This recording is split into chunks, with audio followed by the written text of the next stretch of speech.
Hi guys, ഇന്ന് നമ്മൾ discuss ചെയ്യുന്നത് human respiratory system. Human respiratory system എന്ന് പറയുമ്പോൾ നമുക്കറിയാം റെസ്പിറേഷനെ സഹായിക്കുന്നതാണ്. റെസ്പിറേഷൻ എന്ന് പറഞ്ഞു കഴിഞ്ഞാൽ ശ്വാസോച്ഛ്വാസത്തിന് സഹായിക്കുന്നതാണ്. അതായത് inspirate oxygen and expirate carbon dioxide. ഓക്സിജനെ ആഗിരണം ചെയ്യുകയും കാർബൺ ഡൈ ഓക്സൈഡിനെ പുറന്തള്ളപ്പെടുകയും ചെയ്യുന്ന ആ ഒരു പ്രക്രിയയ്ക്ക് സഹായിക്കുന്ന സിസ്റ്റമാണ് റെസ്പിറേറ്ററി സിസ്റ്റം എന്ന് പറയുന്നത്. അപ്പോൾ റെസ്പിറേറ്ററി സിസ്റ്റത്തിനകത്ത് ഇൻക്ലൂഡ് ചെയ്തിരിക്കുന്ന ഓർഗൻസ് ആണ് nose, mouth, nostrils, nasal cavity, pharynx, larynx, trachea, bronchi, bronchioles, alveoli, lungs. Respiratory സിസ്റ്റത്തിനെ നമ്മൾ രണ്ട് പാർട്സ് ആയിട്ട് ഡിവൈഡ് ചെയ്തിട്ടുണ്ട്: upper respiratory system and lower respiratory system. Upper respiratory system എന്ന് പറഞ്ഞു കഴിഞ്ഞാൽ അതിനകത്ത് വരുന്ന പാർട്സ് ആണ് nose and nostrils, nasal cavity, mouth, pharynx, larynx. Lower respiratory system എന്ന് പറയുന്നത് trachea, bronchi, bronchioles, alveoli, lungs. Okay, ഇനി നമുക്ക് ഓരോ പാർട്സിനെ കുറിച്ച് അറിയാം. ഫസ്റ്റ് എന്ന് പറയുന്നത് nose and nasal cavity. Air enter ചെയ്യുന്ന ഇനിഷ്യൽ പോയിന്റ് ആണ് നോസ് അല്ലെങ്കിൽ നാസൽ ക്യാവിറ്റി. അപ്പൊ ഇതിന്റെ സൈസ് ആൻഡ് സ്ട്രക്ചേഴ്സ് നമുക്ക് നോക്കാം. നാസൽ ക്യാവിറ്റി 12 സെന്റിമീറ്റർ നീളം ഉണ്ടായിരിക്കും, 3 to 4 സെന്റിമീറ്റർ വൈഡ് ആയിരിക്കും. നോസിനെ നാസൽ സെപ്റ്റം കൊണ്ട് രണ്ടായിട്ട് ഡിവൈഡ് ചെയ്തിട്ടുണ്ട്. നമുക്കറിയാം നമുക്ക് 2 നോസ്ട്രിൽസ് ആണുള്ളത് അല്ലേ. അപ്പൊ ഇതിനെ രണ്ടായിട്ട് ഡിവൈഡ് ചെയ്തിരിക്കുന്നത് നാസൽ സെപ്റ്റം വെച്ചിട്ടാണ്. ഈ നാസൽ സെപ്റ്റം നിർമ്മിച്ചിരിക്കുന്നത് ബോൺ ആൻഡ് കാർട്ടിലേജസ് വെച്ചിട്ടാണ്. ഓക്കെ, നാസൽ ക്യാവിറ്റിയിൽ മ്യൂക്കസ് മെംബ്രെയിനും അതേപോലെ തന്നെ ഹെയർ ഫോളിക്കിൾസും ഉണ്ട്. അതുകൊണ്ട് തന്നെ ഇത് ഹെൽപ്പ് ചെയ്യുന്നു എന്തിന്? എയറിനെ ഫിൽറ്റർ ചെയ്യാനും ആ ഒരു ഏരിയ വാമാക്കി വെക്കാനും ഹ്യൂമിഡിഫൈ ചെയ്യാനും ഒക്കെ സഹായിക്കുന്നു. ഇനി നോസ് ആൻഡ് നാസൽ ക്യാവിറ്റിയുടെ ഫങ്ഷൻസ് നോക്കാം. എയർ ഫിൽറ്റർ ചെയ്യാൻ സഹായിക്കുന്നു. അതായത് നോസിനുള്ളിൽ ഹെയർ ഫോളിക്കിൾസ് ഉണ്ടെന്ന് പറഞ്ഞായിരുന്നു. അപ്പൊ ഈ ഹെയർ ഫോളിക്കിൾസ് ലാർജ് പാർട്ടിക്കിൾസ് ആയിട്ടുള്ള എയർ പൊല്യൂട്ടൻസിനെയൊക്കെ ഉള്ളിലേക്ക് കയറാതിരിക്കാൻ സഹായിക്കുന്നു. ദെൻ എയർ കണ്ടീഷനിങ്ങിന് സഹായിക്കുന്നു. മ്യൂക്കോസ ആ ഒരു എയറിനെ വാമാക്കി വെക്കാനും ഹ്യൂമിഡിഫൈ ചെയ്യാനും സഹായിക്കുന്നു. അതേപോലെ നാസൽ ക്യാവിറ്റിയുടെ അപ്പർ പാർട്ടിലുള്ള ഓൾഫാക്ടറി റീജിയൻ സ്മെല്ലിനെ സെൻസ് ചെയ്യാൻ സഹായിക്കുന്നു. അഡീഷണൽ ആയിട്ട് നോസ് ബോൺസിന് ചെറിയ ചെറിയ ക്യാവിറ്റീസ് ഉണ്ട്. ഈ ക്യാവിറ്റീസിനെ നമ്മൾ സൈനസ് എന്നാണ് പറയുന്നത്. ഈ സൈനസസ് എന്തിനു സഹായിക്കുന്നു? സൗണ്ട് റെസൊണൻസിന് സഹായിക്കുന്നു. ഈ സൗണ്ട് റെസൊണൻസ് എങ്ങനെയാണ് ഉണ്ടാവുന്നത്? ഈ സൈനസസിൽ ഉള്ള എയർ ആണ് സൗണ്ട് റെസൊണൻസിന് സഹായിക്കുന്നത്. അതേപോലെ ഈ ക്യാവിറ്റീസ് ബോണിന്റെ വെയിറ്റ് കുറയ്ക്കാനും സഹായിക്കുന്നു. ഇനി നമുക്ക് അടുത്ത ഓർഗൻ പാർട്ടിലേക്ക് പോവാം, ഫാരിങ്സ് അല്ലെങ്കിൽ ത്രോട്ട്. അപ്പൊ നമുക്ക് പിക്ചറിൽ കാണാം ഫാരിങ്സിന്റെ സ്ട്രക്ചർ. 12 to 14 സെന്റിമീറ്റർ ഉള്ള ഒരു ലോങ് മസ്കുലർ ട്യൂബ് ആണ് ഫാരിങ്സ് എന്ന് പറയുന്നത്. ഫാരിങ്സിനെ 3 ആയിട്ട് ഡിവൈഡ് ചെയ്തിട്ടുണ്ട്: നാസോഫാരിങ്സ്, ഓറോഫാരിങ്സ് ആൻഡ് ലാരിഞ്ചോഫാരിങ്സ്. നാസോഫാരിങ്സ് നാസൽ ക്യാവിറ്റിയുടെ തൊട്ടു ബാക്കിലായിട്ടും ഓറോഫാരിങ്സ് മൗത്തിന്റെ ബാക്കിലായിട്ടും അതുപോലെ തന്നെ ലാരിഞ്ചോഫാരിങ്സ് ഓറോഫാരിങ്സിന്റെ തൊട്ട് താഴെ തുടങ്ങി ലാരിങ്സിന്റെ സ്റ്റാർട്ടിങ് വരെ ഉള്ളതാണ്. ഫാരിങ്സിന്റെ ഫംഗ്ഷൻ എന്താണെന്ന് നോക്കാം. നാസൽ ക്യാവിറ്റിയിൽ നിന്നും മൗത്തിൽ നിന്നും ഒക്കെ വരുന്ന എയറിനെ ലാരിങ്സിന്റെ ഭാഗത്തേക്ക് എത്തിച്ചു കൊടുക്കുന്നതാണ് ഫാരിങ്സിന്റെ ഡ്യൂട്ടി. അതേപോലെ നമ്മൾ കഴിക്കുന്ന ഫുഡ് ഈസോഫാഗസിലേക്കും കൊടുക്കുന്നു. ഈസോഫാഗസ് എന്ന് പറയുന്നത് സ്റ്റൊമക്കിലേക്ക് നമ്മൾ കഴിക്കുന്ന ഫുഡിന് എത്തിച്ചു കൊടുക്കുന്ന കുഴലാണ് ഈസോഫാഗസ്. ഈസോഫാഗസ് സ്ഥിതി ചെയ്യുന്നത് ലാരിങ്സിന്റെയും ട്രക്കിയയുടെയും ബാക്കിലായിട്ടാണ്. അടുത്ത ഓർഗൻ പാർട്ടാണ് ലാരിങ്സ് അല്ലെങ്കിൽ വോയിസ് ബോക്സ്.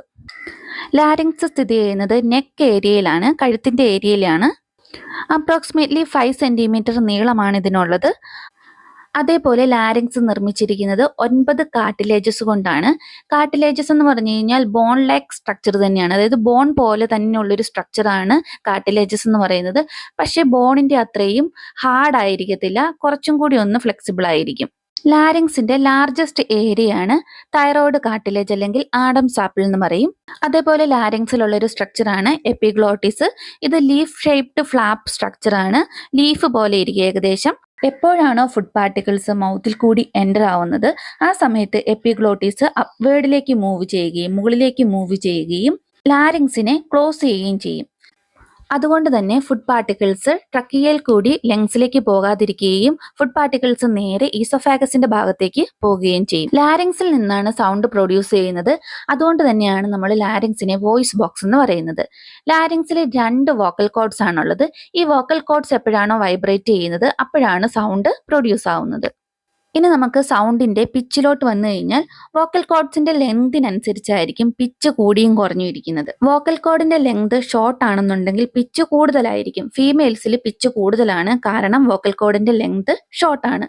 വോക്കൽ കോഡിന്റെ ലെങ്ത് കൂടുതലാണെങ്കിൽ ലോങ് ആണെന്നുണ്ടെങ്കിൽ പിച്ച് കുറവായിരിക്കും. മെയിൽസിൽ വോക്കൽ കോഡിന്റെ ലെങ്ത് കൂടുതലാണ്. മെയിൽസിൽ ലോക്കൽ കോഡിന്റെ ലെങ്ത് കൂടാൻ കാരണം തൈറോയ്ഡ് കാർട്ടിലേജ് മോർ പ്രോമിനന്റ് ആണ്, കുറച്ചും കൂടി തള്ളിയാണ് നിൽക്കുന്നത് പുറത്തേക്ക്. ആഡംസ് ആപ്പിൾ എന്ന് പറയും. ഇനി വോളിയത്തിലേക്ക് വന്നു കഴിഞ്ഞാൽ ലെങ്സിൽ നിന്ന് എത്രമാത്രം എയർ ആണോ പുറത്തേക്ക് വരുന്നത് അതനുസരിച്ചിരിക്കും സൗണ്ടിന്റെ വോളിയം എന്ന് പറയുന്നത്. ഇനി ടോൺ ആണെങ്കിലോ സൈനസിലുള്ള എയർ പ്രസൻസിനെ അനുസരിച്ചിരിക്കും ടോൺ വരുന്നത്.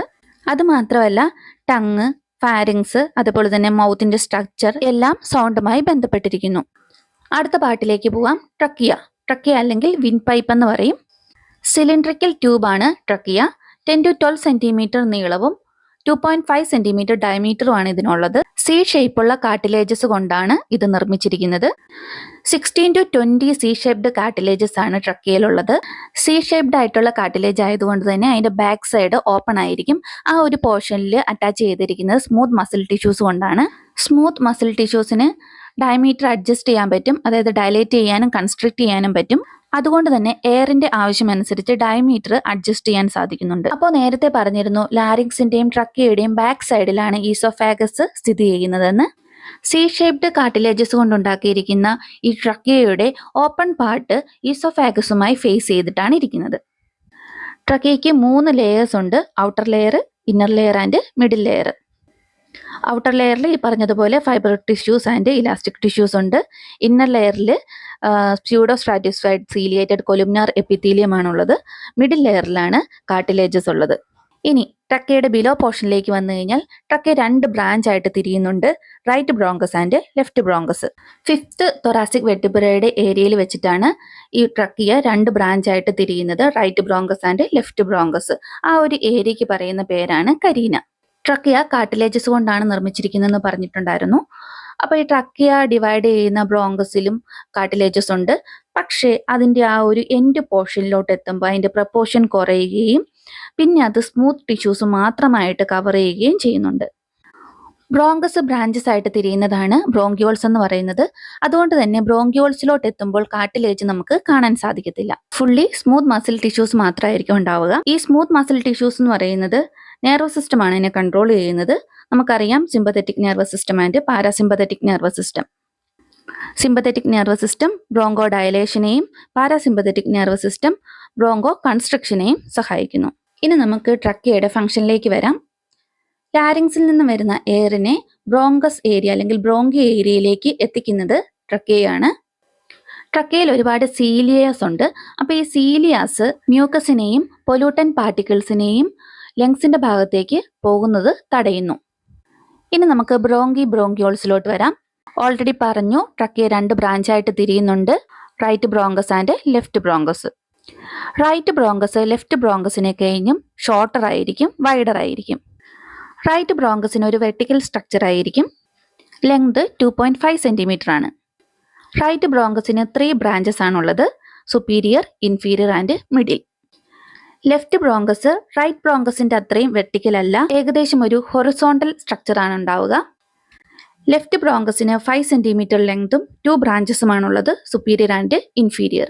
ബ്രോങ്കസിന്റെ ഫർദർ ഡിവിഷൻ ആണ് ബ്രോങ്കിയോൾസ് എന്ന് പറയുന്നത്. ബ്രോങ്കിയോൾസിന് 1 മില്ലിമീറ്റർ ഡയമീറ്റർ ആണുള്ളത്. ഇവിടെ കാർട്ടിലേജസ് ഇല്ല, സ്മൂത്ത് മസിൽസ് കൊണ്ടാണ് നിർമ്മിച്ചിരിക്കുന്നത്.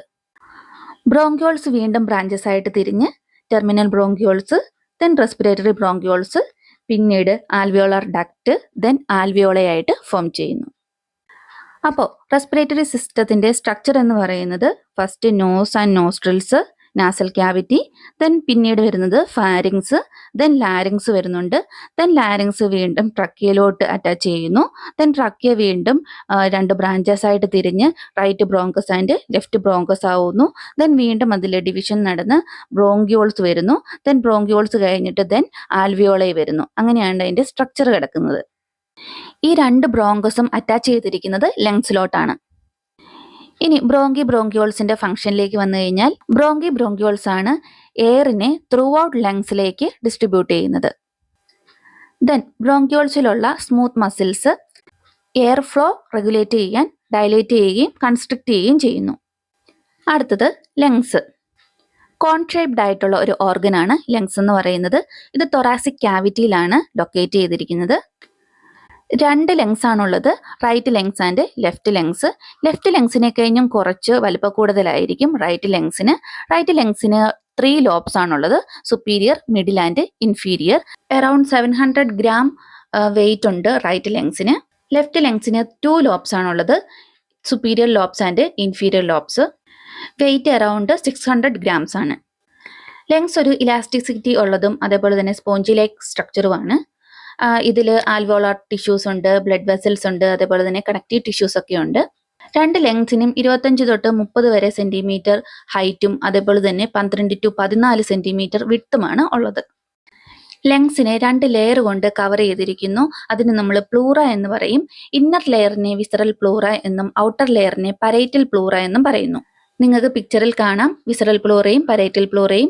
ഈ 2 പ്ലൂറയുടെയും ഇടയിലായിട്ട് കുറച്ച് സ്പേസ് ഉണ്ട്, അവിടെ പ്ലൂറൽ ഫ്ലൂയിഡ് ഉണ്ട്. ഈ പ്ലൂറൽ ഫ്ലൂയിഡ് നമുക്കറിയാം റെസ്പിറേഷന്റെ സമയത്ത് ലങ്സ് എക്സ്പാൻഡ് ചെയ്യുകയും അതേപോലെ തന്നെ റിലാക്സ് ചെയ്യുകയും ചെയ്യും. ആ സമയത്ത് ഈ പ്ലൂറൽ ഫ്ലൂയിഡ് ഫ്രിക്ഷൻ ഉണ്ടാവാതെ തടയുന്നു. Normally 10 to 20 ml plural fluid ആണുള്ളത്. എന്തെങ്കിലും ഇൻഫെക്ഷൻ കാരണം പ്ലൂറൽ ഫ്ലൂയിഡ് കൂടുന്നതിനെ നമ്മൾ പ്ലൂറൽ എഫ്യൂഷൻ എന്ന് പറയുന്നു. അതിനെ റിമൂവ് ചെയ്യുന്ന പ്രൊസീജിയറിനെ നമ്മൾ തൊറാസിന്തസിസ് എന്ന് പറയുന്നു. പരേറ്റൽ പ്ലൂറ തൊറാസിക് ക്യാവിറ്റിയുടെ ഇന്നർ സർഫേസുമായിട്ട് അറ്റാച്ച് ചെയ്തിട്ടാണ് ഇരിക്കുന്നത്. അതേപോലെ പരേറ്റൽ പ്ലൂറയുടെ ബിലോ പോർഷൻ ഡയഫ്രത്തിന്റെ അപ്പർ സർഫേസുമായിട്ട് അറ്റാച്ച് ചെയ്തിരിക്കുന്നു. വിസറൽ പ്ലൂറ ലങ്സിനെയും അറ്റാച്ച് ചെയ്തിരിക്കുന്നു. ഇനി ലങ്സിന്റെ ഫംഗ്ഷനിലേക്ക് വന്നു കഴിഞ്ഞാൽ ലങ്സ് ഗ്യാസ് എക്സ്ചേഞ്ചിന് സഹായിക്കുന്നു. അതായത് നമ്മുടെ ശ്വസനത്തിൽ കൂടി കിട്ടുന്ന ഓക്സിജനെ ആൽവിയോളയിൽ നിന്നും ബ്ലഡിലേക്കും ബ്ലഡിലുള്ള കാർബൺ ഡൈ ഓക്സൈഡിനെ നിശ്വാസത്തിൽ കൂടി പുറത്തേക്ക് കളയുവാൻ വേണ്ടിയിട്ട് ആൽവിയോളയിലേക്ക് ഡിഫ്യൂസ് ചെയ്യാനും സഹായിക്കുന്നു. ചുരുക്കി പറഞ്ഞാൽ നമ്മുടെ ശരീരത്തിന്റെ വിവിധ ഭാഗങ്ങളിൽ നിന്നും കളക്ട് ചെയ്തുകൊണ്ടുവരുന്ന കാർബൺ ഡൈ ഓക്സൈഡ് അടങ്ങിയിട്ടുള്ള ബ്ലഡിനെ ഹാർട്ട് പൾമണറി ആർട്ടറിയുടെ കാപ്പിലറി വഴി ആൽവിയോളയിലേക്കും ആൽവിയോളയിലുള്ള ഓക്സിജനെ പൾമണറി വെയിൻ്റെ കാപ്പിലറിയിൽ കൂടി പൾമണറി വെയിനിലേക്കും തുടർന്ന് ഹാർട്ടിലേക്കും പമ്പ് ചെയ്യാൻ സഹായിക്കുന്നു. അടുത്തത് ആൽവിയോളൈ. ആൽവിയോളൈ ടൈനിയാണ്, അതേപോലെ തന്നെ സ്പെറിക്കൽ എയർ സാക്കാണ്. 200 മുതൽ 300 വരെ മൈക്രോമീറ്റേഴ്സ് ഡയമീറ്റർ ആണ് ഇതിനുള്ളത്. 2 ലങ്സിലും അപ്രോക്സിമേറ്റ്ലി 300 to 500 മില്യൺ ആൽവിയോളൈസ് ആണ് ഉള്ളത്. ആൽവിയോളൈ നിർമ്മിച്ചിരിക്കുന്നത് single layered squamous epithelial cell കൊണ്ടാണ്. ആൽവിയോളയുടെ function oxygen and carbon dioxide diffusion ആണ്.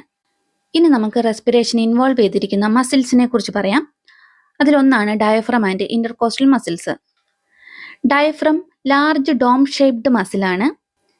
ഇത് തൊറാസിക് ക്യാവിറ്റീനെയും അബ്ഡോമിനൽ ക്യാവിറ്റീനെയും സെപ്പറേറ്റ് ചെയ്യുന്നു. 30 സെന്റിമീറ്റർ ഡയമീറ്റർ ആണ് ഡയഫ്രത്തിനുള്ളത്. ഇന്റർകോസ്റ്റൽ മസിലിലേക്ക് വന്നു കഴിഞ്ഞാൽ റിബ്സിന്റെ ഇടയിലായിട്ടാണ് ഇന്റർകോസ്റ്റൽ മസിൽസ് സ്ഥിതി ചെയ്യുന്നത്. നമുക്കറിയാം 2 സൈഡിലും 12 റിബ്സ് വെച്ചിട്ടാണുള്ളത്. Total 24. Each side 11 intercostal muscles ആണുള്ളത്.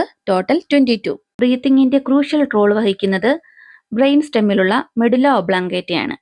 ഇനി നമുക്ക് ഇൻസ്പിരേഷന്റെ സമയത്തും എക്സ്പിരേഷന്റെ സമയത്തും എന്തൊക്കെയാണ് സംഭവിക്കുന്നതെന്ന് നോക്കാം. ബ്രെയിനിലുള്ള റെസ്പിറേറ്ററി സെന്റർ ആണ് മെഡുല ഒബ്ലാങ്കേറ്റയും പോൺസും. അതേപോലെ റെസ്പിറേഷന് സഹായിക്കുന്ന കീമോ റിസപ്റ്റേഴ്സ് ആണ് central chemoreceptors, peripheral chemoreceptors. Central chemoreceptors locate ചെയ്തിരിക്കുന്നത് മെഡുല ഒബ്ലാങ്കേറ്റയിൽ തന്നെയാണ്. എപ്പോഴാണോ കാർബൺ ഡൈ ഓക്സൈഡിന്റെ അളവ് കൂടുന്നത് ആ സമയത്ത് carbon dye oxide cerebrospinal ഫ്ലൂയിഡുമായിട്ട് diffuse ചെയ്യുകയും അതിന്റെ ഫലമായിട്ട് കാർബോണിക് ആസിഡ് ഉണ്ടാവുകയും ചെയ്യും. അതുമൂലം H+ കോൺസെൻട്രേഷൻ കൂടുകയും അത് pH വാല്യൂ കുറയ്ക്കുകയും അസിഡിക് ആവുകയും ചെയ്യുന്നു.